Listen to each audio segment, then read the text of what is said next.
Hey everyone, want to use Google Fonts in Canva? In this video, I'll show you how to work with Google Fonts in Canva step by step. First, open Canva and sign in to your account. Create a new design or open an existing project.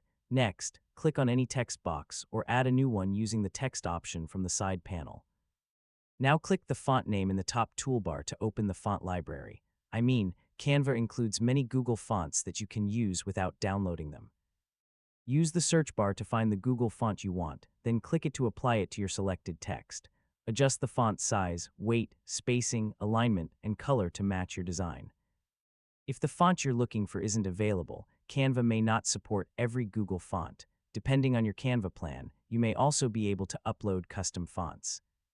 After customizing your text, review your design to make sure the font is clear, readable, and fits your overall style.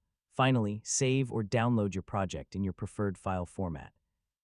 And that's how you use Google Fonts in Canva. With the right font choices, you can create clean, professional-looking designs in just a few minutes. Thanks for watching, and don't forget to subscribe for more easy technology guides.